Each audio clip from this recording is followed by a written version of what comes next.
Picture this. You're standing in the marble corridors of the ancient palace at Pella, capital of a kingdom that once birthed legends. The walls are cold, the air still. And before you, a wedding. But not the kind with love. This is a wedding carved in fear, sown with betrayal, a union not of hearts, but of bloodlines, forced to twist around each other like snakes in heat. The bride wears linen, rough against her skin. A golden crown rests on her head, gleaming like a shackle dipped in sunlight. Her hands tremble, not from fear, from rage, the kind that doesn't scream but simmers in silence like poison in a goblet. Her name is Arsinoe II, once Princess of Egypt, once Queen of Thrace. Now, once again, a pawn on the blood-soaked chessboard of kings. She is marrying her half-brother, Ptolemy Karaunos, the Thunderbolt, a man whose embrace crushes, whose promises reek of lies and old blood. He whispers of protection, of inheritance, of unity. But she knows he sees her not as a wife, but as a shield to mask his theft of Macedonia's throne. And her sons, the children she bore in her first marriage, are obstacles he intends to clear. With sword, with silence, with steel, below the marble columns, the nobles gather. Their laughter climbs into the night air like smoke over a battlefield. They celebrate what they believe is her triumph, if only they knew. The priests chant in Greek. They invoke Zeus and Hera, siblings, lovers. But no one dares to say what the old myths hide, that Hera wept, that Hera suffered, that Hera knew betrayal from the one who shared her blood. Arsinoe does not weep, she is long past that. At 15, her father gave her away to a king old enough to be her grandfather, a diplomatic gift wrapped in royal blood. Now, at 40, she stands once again beneath the golden noose of alliance. But this time, she's not walking blindly into the fire. This time, if she must be a pawn, then she will go all the way across the board and turn herself into a queen. You're not watching a wedding. You're witnessing a declaration of war, a woman choosing not to survive, but to outlast. This is not a love story. This is not a war story. This is the story of power and the woman who dared to pay its full bloody price. The wedding ends, but the nightmare begins. The last cup of wine is poured, the last blessing spoken. The guests laugh, toast, stumble their way into shadowed corridors, and somewhere between two breaths, the world shifts. The Thunderbolt does not sleep. He does not touch her. He does not whisper sweet lies like kings often do. He issues orders, soft, swift, precise, like a surgeon cutting through a kingdom. His soldiers do not wear armor tonight. They wear silence. They do not march. They slide through the palace like oil slicks, like a disease with eyes. They move through corridors Arsinoe once walked as a child, past altars she once lit incense for, toward the rooms where her past still breathes. They find them, her sons, Lysimachus, 15, already too tall, already brave enough to ask hard questions, still waiting for his mother to tell him what manhood means. Philip, 12, gentle, dream-eyed, the only one who still believes that this world might be kind. They are sleeping, their mouths slightly open as boys sleep when they feel safe. They still smell of lavender and ink and home. Still whisper her name when nightmares reach for them. And tonight, the nightmare answers. She hears the doors break. Wood against stone, steel against innocence. She runs, but it is too late. Far too late. The screams that follow don't belong to her. They belong to her sons. And then suddenly, they belong to no one. Silence falls. The kind of silence that only follows irrevocable violence. Then the blood comes. Blood on marble. Blood on royal silk. Blood on the very floor where Alexander once played as a boy. And the palace? It does not mourn. It does what palaces always do. It erases. By dawn, the blood is gone. The bodies are gone. The servants are tight-lipped. The guards are cleaner than usual. The corridors smell of myrrh and fresh lime. A grotesque attempt to mask the smell of slaughter. And Arsinoe? She sits beside her husband, her half-brother, her children's killer, her captor. Her hands are folded, her lips unmoving, her eyes hollow, yeah, but not empty, not broken, because something deeper has taken root there. Calculation.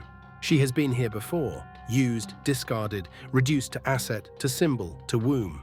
She has survived 2 kingdoms, 2 thrones, one old king who saw her as property, one new king who saw her children as obstacles.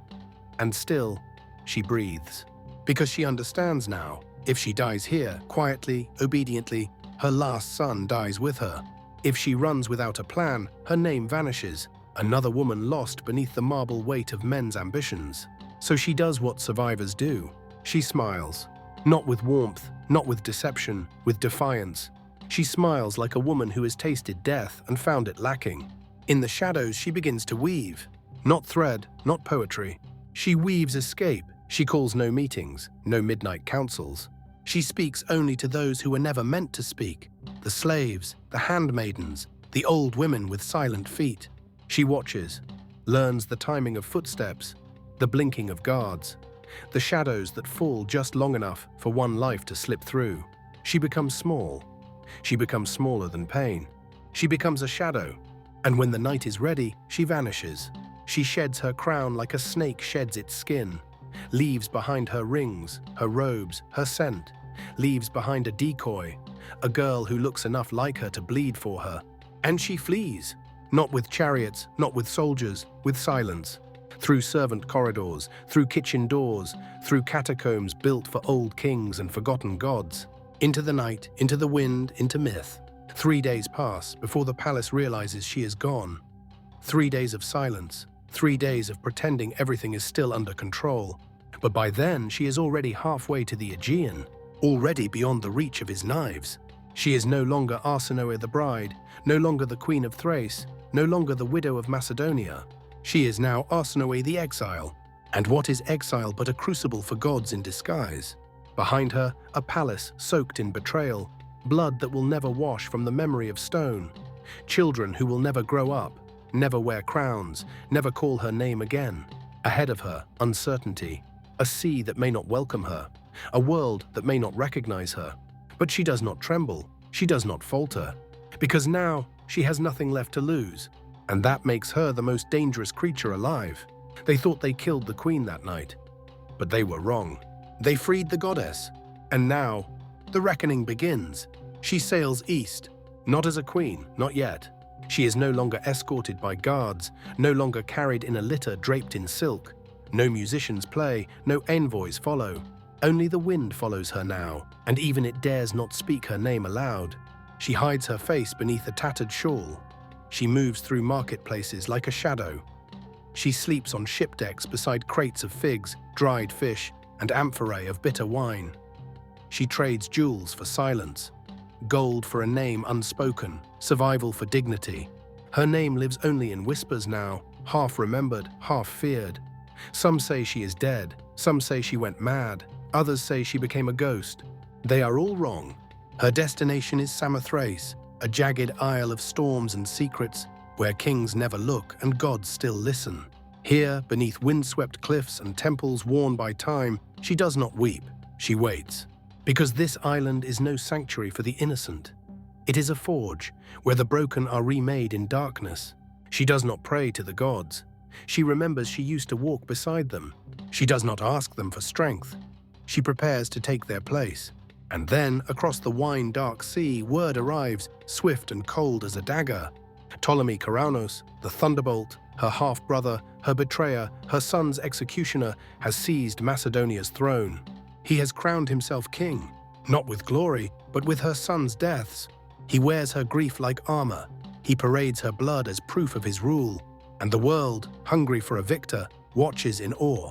But another message comes. Not from a god, from a man, her brother, her blood. Ptolemy II, pharaoh of Egypt, the boy she once held in her arms. The baby she left behind when duty called her to marry a stranger. Now a king in his own right. And he speaks not of pity, not of sorrow. He speaks of alliance. No, he speaks of marriage. A brother proposes to a sister, not in desire, not in romance, but in strategy forged in millennia of myth, because he understands what the Greeks loathe and what Egypt worships. Incest not as scandal, but as cosmic symmetry. The gods had done it first. Isis and Osiris, sister and brother, mother and father, goddess and king. Their union birthed order from chaos. Their blood, their bond, the foundation of divine rule. If Ptolemy is to become more than just a Greek sitting on a stolen throne, he must not just wear the double crown, he must become worthy of it. And to do that, he needs her. He needs a queen who has survived fire, who has swallowed kingdoms and spat out empires, who has turned tragedy into currency. He needs the only woman alive who has been forged in every cruelty and still emerged radiant. He needs Arsinoe. She does not say yes immediately. She is no longer the girl who bowed to her father's will, no longer the bride who smiled through tears. She is older now, sharper, more dangerous. She knows the price. She's paid it before, with her youth, her children, her body, her trust. But this time she names the terms. This time she is not the offering, she is the altar. And when she says yes, it is not acceptance, it is design. She returns to Alexandria, not in chains, not in shame, but like a storm wrapped in silk. The city that once sent her away now rings with fanfare and dread. Trumpets sound, streets are lined, but the people do not cheer out of joy. They cheer out of recognition. They know something holy has returned. The girl who left in a bridal litter comes back in a golden chariot, flanked by priests, guarded by myth. She enters not as a bride, not even as a queen, but as a reckoning. The wedding takes place in Memphis, the city of the old gods, the capital of ancient pharaohs, where time bends before ritual. The ceremony is not Greek, it is Egyptian to its very bones. Before statues older than Rome, older than Athens, before priests who speak in chants that predate writing, they are married, brother and sister, pharaoh and queen, god and goddess. The Greeks call it madness, they call it obscene, they scribble furiously in scrolls trying to understand. But the Egyptians, they see order, they see legacy, they see destiny made flesh. Because this is not incest, this is creation. And Arsinoe, she does not flinch. She wears the double crown, Upper and Lower Egypt, heaven and earth, past and future. Her brother husband dons the crook and flail, symbols not of rule, but of divine obligation. And in that sacred moment, beneath the 1,000-year stare of gods, they are not human. They are cosmic truth. She becomes Philadelphus, the sister-loving goddess. And for the first time, not in tragedy, not in desperation, but in total radiant power, she speaks not as pawn, not as widow, not as mother, but as the final authority. And this time, she will not be cast aside, not by kings, not by gods, not by death itself. She is now the architect of her own myth, and soon the architect of empire. And just like that, the game resets. But this is no replay of an old tragedy, no familiar spiral of sacrifice and silence. This time, she's not a piece, she's the board, and every move is hers. Arsinoe II, once the pawn traded across kingdoms, the bride discarded, the mother shattered, now stands at the epicenter of the most powerful throne in the Eastern Mediterranean, not in the shadows, not behind the veil, but fully visible, fully sovereign, not beside the throne, on it. She does not waste time. There is no space left for grief, no luxury for nostalgia.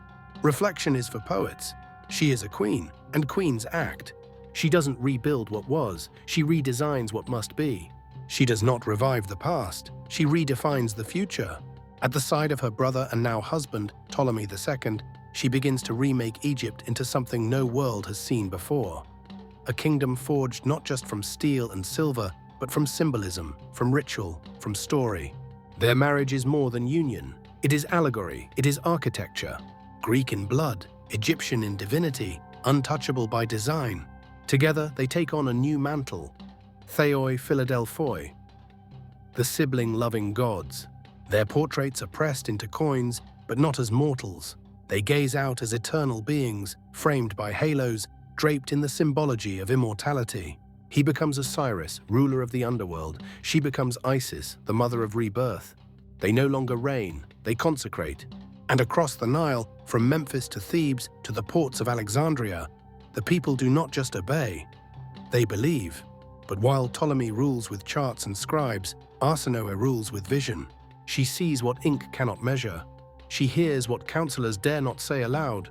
She reforms the palace, turns it into a temple of image, influence, and ideology. She expands the court, welcomes thinkers, prophets, foreign ambassadors, warriors, mystics. She creates a state not just ruled by gods, but performed by them. And she does not ask for equality, she claims it. Co-ruler, in name, in law, in presence. A precedent no queen before her had ever dared. She gathers poets, she summons philosophers, she commissions oracles, and all of them sing one truth: that she, Arsinoe, is not memory's subject, but its author. She does not leave history to men, she writes it herself. In every stanza she is divine, in every verse she is more than woman, more than queen, something elemental, no longer the bride sold to age, no longer the mother who buried sons. She becomes myth, living, breathing, indestructible. But behind the incense and marble, she remembers. She never forgets the screams that echoed down palace halls. She never forgets the warm blood on cold stone. She never forgets who stole her children to steal a throne.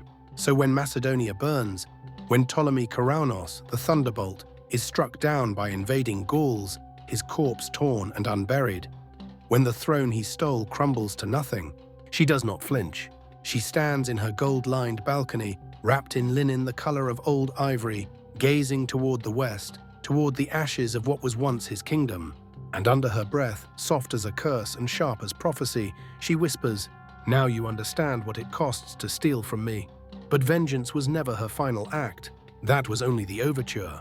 Arsinoe plays a longer game, a deeper one, a divine one, because she knows this world does not reward the innocent. It does not honor love. It does not protect the pure. It only remembers legacy. She has no surviving sons, no bloodline to carry her flame. So she forges heirs not of womb, but of will. She takes in her stepson, the young boy who would become Ptolemy III, and she teaches him power like it's a sacred tongue. Blood is not enough, she tells him. You must become divine in every decision. You must rule as if gods answer to you. She builds temples to herself, not out of vanity, but as infrastructure. She institutes festivals, not for praise, but to bind memory into ritual. She becomes the first living queen in Egyptian history to be deified in her own lifetime. And she doesn't shrink from it. She steps into godhood like a robe tailored for her. Her face is etched into stone and silver. Her statues erected across the Nile. Her name whispered in both Greek and hieroglyph. Eyes forward, lips closed, head high. Not a consort, not a mother, not a victim. A goddess by her own hand. She was worshipped in life, but all goddesses must die. Even divinity, when worn too long, becomes a burden. Even the sun, they say, must one day set. Arsinoe II Philadelphus, divine queen of Egypt, sister wife, co-ruler, goddess among mortals, drew her final breath in the year 270 BCE. She was 46, not old, not young, not finished, but perhaps finished enough. There was no thunderclap, no murder in the moonlight, just a quiet absence, a power that stopped moving, a voice that stopped commanding. No one knows exactly how she died. Some say illness took her, slowly, from within. Others whisper poison, slipped into her wine by jealous hands. But those who truly understood her, those who walked the same marble halls, who felt the weight of gold upon their heads, they know. It wasn't disease, it wasn't betrayal, it was weight. The unbearable gravity of carrying a kingdom on the bones of a woman, of turning motherhood into statecraft, of surviving long enough to become myth. In a world where women were expected to be either ornament or silence, she had chosen to become law. And law has no resting place. Her death was not greeted with mourning. It was received like a prophecy fulfilled. Her funeral was no mere ceremony. It was a reconsecration of Egypt's divine order. The procession stretched for miles, through the white stone avenues of Alexandria, past the gardens she had once walked as a child, past the temples she had consecrated in her own name. It moved like a living river of gold and ash. Priests in linen robes chanted in languages older than empire. Musicians played ancient hymns on flutes shaped like ibis beaks, songs meant not for human ears, but for gods. Behind them, veiled nobles wept, not for the woman, but for the moment passing before them, a moment that would never return. At the head of the procession, her likeness in gold, wearing the vulture crown of Isis, the crook and flail of Pharaoh laid across her chest like weapons turned to peace. And behind that, Ptolemy II, her brother, her husband, her only equal, now only half of a divine whole. He walked in silence, his face carved in sorrow because he knew what the others only guessed. She had made him king. Without her, he was just a man wearing titles. And above it all, silence. But not the silence of grief, not the hush of mourning. It was the silence of reverence. The silence that falls when history watches itself being written in real time. She left behind no children of her own blood, but blood was never the point. She had birthed something greater, a dynasty of ideas, a legacy of power shaped not by lineage, but by force of will. After her, the Ptolemies no longer questioned the divine right of their marriages.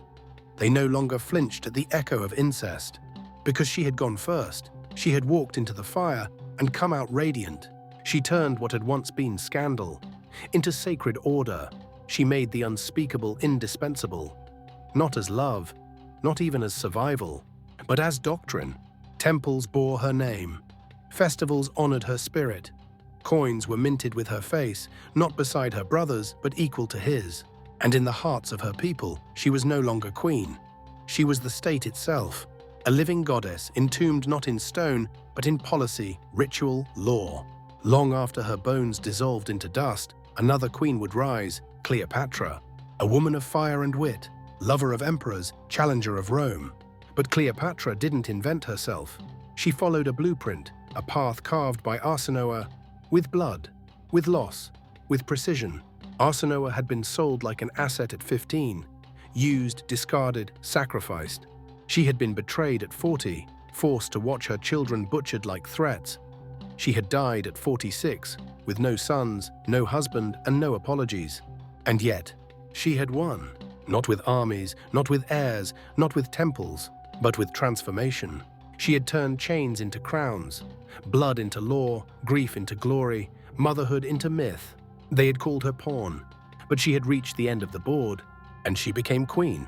No, she became God. This was the price of power, and she paid it in full, not just in blood, not just in fire, not just in silence, but with something rarer, something most rulers never possess, will. And that still echoes in the halls of history.